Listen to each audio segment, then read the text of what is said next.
Alright, what's going on, you guys? Nick here with Nick Strength and Power. I've got a couple of interesting stories for you guys today. The first story that I've got for you guys today, Thor Julius Bjornsson, interestingly enough, was spotted participating in a random bodybuilding posing seminar this weekend in Texas by a username LU1PA.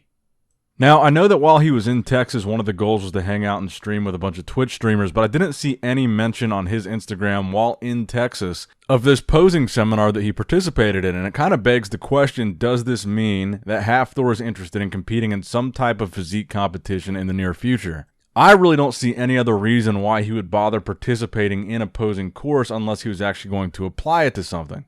Now, I think as far as what's his next move in terms of fighting, I think the fight with Tyson Fury is 100% going to happen. I think that contract is already done. I think that's already set in stone.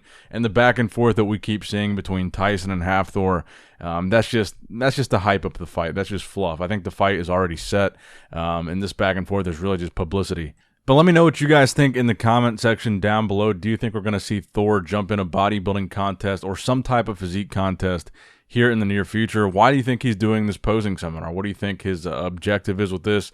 And would you want to see him compete in a bodybuilding show or some type of physique show? Let me know in the comments down below. Now, next up in the news, a recent training video from Phil Heath sparked some discussion amongst fans with the will he or won't he question. Will he come back? Will he compete? Will he jump in the Olympia again? Partially because, A, he looks so good in this video from a size standpoint. He's still holding on to a relatively good amount of size compared to where he was a couple years ago when he last competed. And then B, the very bottom of that caption says, "I ain't done yet. I'm only getting started." And then C, a couple responses that Phil had to some fans in the comment section down below, one of which responding to a comment which I thought was particularly interesting. Might as well jump on it, slide in like Arnold. And then Phil responded to that comment, "People would freak." Now, that particular comment was a reference to the 1980 Mr. Olympia, where Arnold just showed up and competed out of nowhere, and nobody was expecting him to compete. So a lot of people, I think, were pissed that he showed up and competed. And obviously, there's a lot of similarities between Arnold and Phil. They both have the same number of Olympia titles, and they were actually both villainized at different points in their career. You could make the argument that Pumping Iron kind of villainized Arnold in many ways. It idolized Arnold, but in many ways, it kind of made him look like the villain. And Phil Heath, I think, had kind of a similar story with Generation Iron villainizing him in that docudrama. You can't even really call it a documentary. But I think it's always worth reminding people that once you've won the Olympia once, and Phil's won it 7 times, you're qualified for life to compete at the Olympia again if you want to. So if Phil ever did want to just show up to the Olympia and compete again and make a comeback, he wouldn't have to tell anybody. He wouldn't have to announce it. He wouldn't have to compete prior. He wouldn't have to make it public that he's prepping. He could just show up and do the Olympia if he wanted to, because that's the right that a Mr. Olympia champion is reserved for the rest of his life. He doesn't need a special invitation. He doesn't need a qualification. He can literally just show up. So is it possible? Yes. And then another comment he responded to there, someone commented, "It ain't done yet," and he responds and says, "Damn right, brother." Personally, I think it's pretty safe to say that Phil is looking to compete again. He certainly looks like he's holding on to enough size to compete again. He's talked, on some of these podcasts that he's done, that he wants to focus more on the motivational speaking side of things and become more of a speaker than a bodybuilder. But I still think there's a chance we're going to see him on stage again. Whether or not that's the Olympia stage, I still think is pretty debatable. Whether or not Athleticon happens, the Rock show, I think that would probably be his best bet. We've talked about this every time the Phil Heath comeback kind of rears its head. And I am curious if you guys think Phil could win another Olympia if he came back, because the same guys that beat him at the last Olympia he competed in 2020, they're going to be there this year. But also there's going to be a lot more guys there this year that weren't there in 2020 when Phil competed last. And honestly, I think this might be one of the best, one of the most diverse, one of the most competitive Olympias that we've seen in a very, very long time. A lot of newcomers, a lot of fresh young blood in there, a lot of wild cards, a lot of mass monsters. If Phil did come back and do the Olympia, where would you see him placing in this type of a mix? So let's take a look at the qualified competitor list so far for the Men's Open Bodybuilding Olympia. This would be the lineup that Phil would be facing if he did come back, and this is the most updated version of that lineup after this past weekend's Texas Pro, to include Andrew Jack. So this is the lineup: Nick Walker, Nathan Diasha, Big Ramy, Brandon Curry, Hadi Chupin, Hunter Labrada, Sean Clarita, Regan Grimes, Samson Dowda, Rafael Brandau, Angel Calderon Frias, Joel Thomas, William Bonac, Blessing Awodabu, Charles Griffin, Mohammed Shaban, Hassan Mustafa, Muhammad Al-Snor, Vitor Boff, Andrea Presti, Ian Valier, Antoine Vaillant, Akeem Williams, and Chinedu Andrew Obieka, and that is Andrew Jacked. The top three in point standings: Theo LaGuerrier, Justin Rodriguez, Andrea Musi. They are tied for second and third there, and Steve Kuklo possibly going to squeak in there if he does continue to compete.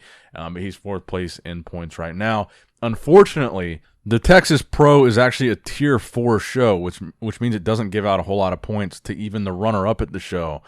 So we've still got Martin Fitzwater all the way down at the bottom of the list with only 7 total points right now. So his chances of getting to the Olympia on points right now are pretty slim unless he continues to compete and tries to win a show. Because, like I said, the Texas show being a Tier 4 show, he didn't get very many points, and he is still way, way, way down there on the list, below even Rolly, and Rolly's probably done competing, to be completely honest. Now, speaking of freaks and fast-rising stars in the IFBB, Michael Krizo posted a recent physique update. You can see a front double bicep here and a most muscular. He says that his body weight in these updates is 133 kilos or 293.2 pounds. It's worth noting that Andrew Jacked was an impressive 292 pounds on stage.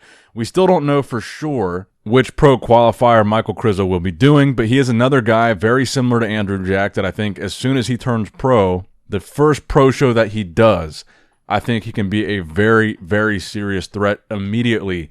And that's what we saw with Andrew Jacked. He won the Arnold Classic Amateur. This Texas Pro was his first pro show ever. He says he was only at 75%, won the whole thing in very commanding, impressive fashion. I think that exact same kind of star power, quality, slam the door shut physique is what we can expect from Michael Krizo when he makes his pro debut. I think he will immediately win, qualify for the Olympia, and he's going to be another big topic of conversation, just like Andrew Jacked. It's going to be a huge story. It's going to be all over the internet, just like this Andrew Jacked thing. I think Michael Krizo is just as good, if not better, than Andrew Jacked. But I will say, this goes to speak to how impressive the physique update that Rami posted last week really was. Put Rami's most muscular up against Michael Krizo's. Rami looks way more impressive than Michael Krizo. I'm going to give Rami that. He looks wide as hell, full as hell. He's about 40 pounds bigger than Krizo. He's 333.6. Krizo is 293 here. 40 pounds heavier. Big Rami, I don't want to understate how crazy Big Rami's weight and size is right now in the offseason. He is insane, and he deserves all the props that he's been getting right now. So even though Krizo's a freak, even though Andrew Jacked is a freak, let's not forget, Big Rami is weighing 336 pounds. Ripped, striations in the chest, vascularity all throughout the upper body. He looks crazy. But let me know in the comment section down below what you guys thought about all these stories. Phil Heath comeback, Michael Krizo Olympia appearance, Andrew Jacked, how's he going to place? Give the video a thumbs up if you enjoyed it. Make sure you like the video. Make sure you subscribe and click that bell notification to be notified every time I upload. As always, love you guys. Appreciate you guys. Nick Strength and Power signing out. All right, guys, don't forget to click that like button and subscribe to this channel if you enjoy the content. Also, check out my Instagram at Nick Strength Power, my Facebook page, which is simply Nick Strength and Power, my secondary YouTube channel, Nick Strength and Vlogs, for vlogs and bonus content that you will not see on this channel. And consider subscribing to my third YouTube channel, Nick Strength and Pokemon, which is all things Pokemon and trading card games, completely unrelated to this channel. So if you're into that, give that one a look. And all links to merchandise and social media will be in the description box below. If you guys want a Nick Strength and Power t-shirt, that will be in the Shopify link below. Have a great day. Dancing in the good light, everybody's feeling warm and bright. It's such a fine and natural sight. Dancing in the good light, everybody's feeling warm and bright. It's such a fine and natural sight. Everybody's dancing in